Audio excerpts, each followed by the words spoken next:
My name's Fraser MacCallum. I was born 1st of August 2001 in Paget, Bermuda. I've lived pretty much my entire life, apart from those first 4 months in Mulgai, which I think is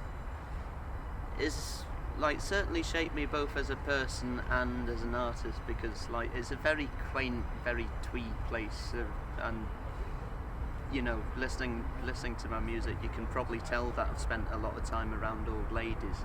Current number of bands that I'm in at the moment, I'm currently in 6, if you're including my solo stuff. So that's Fraser MacCallum, Middle Class Guilt, Sister Mads, Port Sulphur, Quad 90 and the Mackenzies. Fraser MacCallum is my solo stuff. I tend to refer to that as jangly post-punk with folky flavourings. Middle Class Guilt is a Shetland post-punk band, a post-punk band where most of the members are from Shetland. I know Joseph would hate me calling it post-punk, but there you go. Sister Mads is an indie pop combo.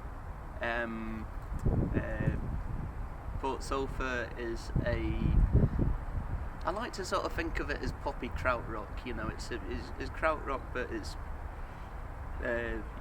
sort of catchy. I play bass in that one. Well, usually play bass. I might be moving on to guitar and synthesizer in a wee bit. Quad 90 is a sort of funky disco outfit, and Mackenzie's are a C86 band. It's all kind of interconnected, really. It's all kind of a chain reaction. Middle Class Guilt is the only band that I've actively tried to be a part of, so my solo stuff sort of started organically, I was just writing and, ended up recording it, and, here I am today. I was introduced to Middle Class Guilt through Kylie McNaughton-Wright of the band Gravel, because she was playing guitar in Middle Class Guilt at the time, and she was like, Fraser, you'll love Middle Class Guilt. They're so like The Fall and what have you. So I went along to one of the gigs, and I got introduced to Joseph, and from that point on I was like, right, I really want to be a part of this band. So when Kylie got more and more busy with Gravel, they needed a guitarist, so I sort of slid my way in. Actually, over time I managed to become a full-time member. It was from there, the bassist from Middle Class Guilt, Declan, I can't remember whether he was on the same course or whether he was a co-worker with Maddie Cassidy of Sister Mads, and she was putting a band together, and he put my name forward saying, if you need a guitarist, Fraser's really good, it's quite funny, she hadn't met me before until I entered the rehearsal studio. So that was basically that. For Port Sulphur, Douglas McIntyre, the driving force of Port Sulphur, was my college lecturer, and after I finished college, he asked me if I wanted to play bass for Port Sulphur, and it's through that I got into Quad 90 and Mackenzie's. Yeah, pretty much, I prefer organic interactions with people rather than just sort of going in completely blind and messaging people on Instagram. Yes and no. The hierarchy thing is in place, but it's kind of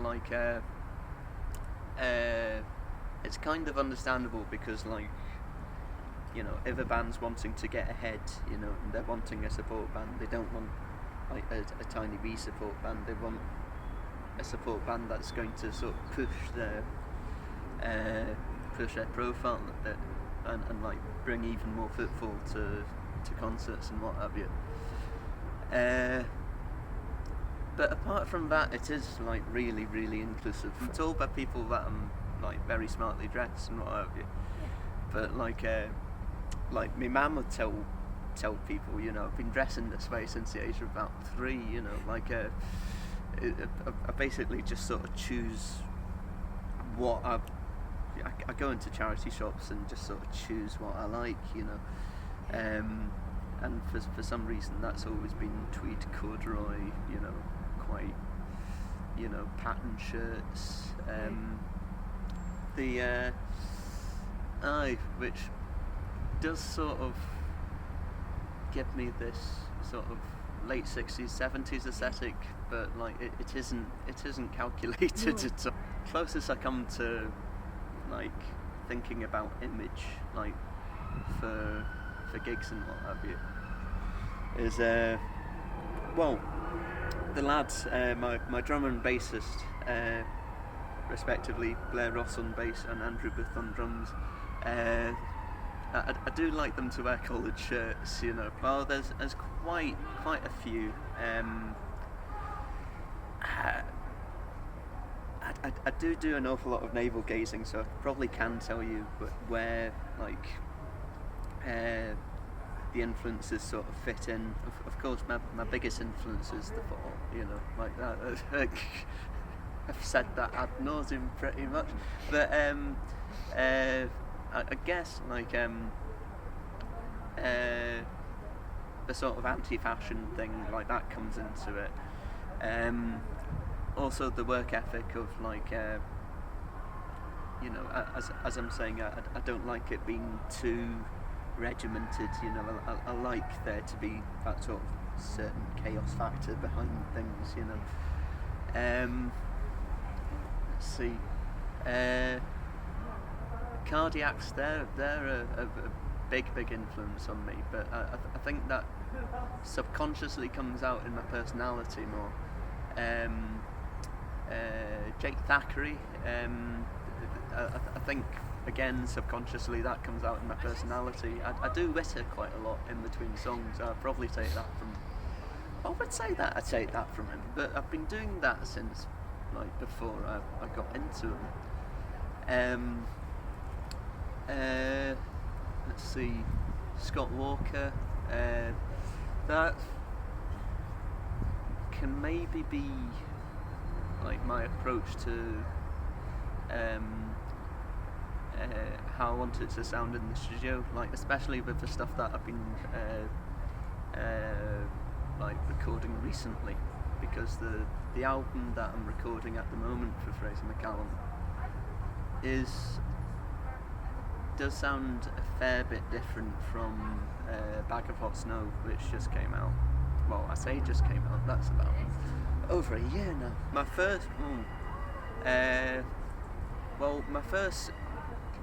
gig, my first paid gig was, funnily enough, I was playing guitar in a Radiohead tribute band for this one gig at a snooker club in Govan. My first gig as Fraser MacCallum was that one supporting middle class guilds at the Flying Duck. I'm kind of pinching myself really, but you know, I'm not, you know, it's a great honour, but it sounds terrible, but I try not to think about it, because, you know, the way I sort of think, you know, sort of like, right, I'm doing a job, you know, like I'm in Systematics to play guitar, and I'm in Middle Class Guild to be multi-instrumentalist, and I'm Fraser MacCallum to be a songwriter, you know. If I start thinking, you know, if I start thinking to myself, you know, it's anything other than a job, you know, or like anything other than a job and a means of artistic expression, and thinking that it starts becoming meritocracy, and like sort of, if I start sort of playing to the gallery, that's when I feel that's when things will start to fall apart for me. Like I don't want to do that at all. So it's a great honour, but you know, Yeah, it is a bit tedious in sort of thinking, right, I've got a gig coming up, I need to do a post. But at the same time, I do have the sort of, want to say, creative control to, with my own stuff at least, like, be as, you know, as quirky and, like, as, you know, twee as possible, you know. Like, if you read through, like, any of the captions of like my upcoming like any post on my Fraser MacCallum Instagram or Facebook or whatever, you've all noticed that like I am just about as idiosyncratic and like as I am in real life pretty much, you know. I run Port Sulphur's Instagram page, but Douglas also has the Frets concert page as well, so you know, it's basically a double done to whatever he posts on the Frets concert page. I basically do the same with same caption on the Port Sulphur page. And for Middle Class Guilt, like a fair amount of the band, well, anybody can log into the band account if they want. I think it's because it's a symbiotic thing, you know. I've got the creative freedom to do pretty much whatever I want in Fraser MacCallum. It was very strange and pretentious talking about myself in the third person there, but there you go, you know. Also, playing with other people is like one of the, like, actively like playing with other projects and playing with as many different people as possible is one of the best ways of learning and like adopting new skills, because the best learning is doing. And also like opportunities that crop up with other projects, you know, can help Fraser MacCallum, and equally like if anything comes up for Fraser MacCallum that I feel would benefit another project, I certainly try to do the same, and you know, it's like symbiotic, you know.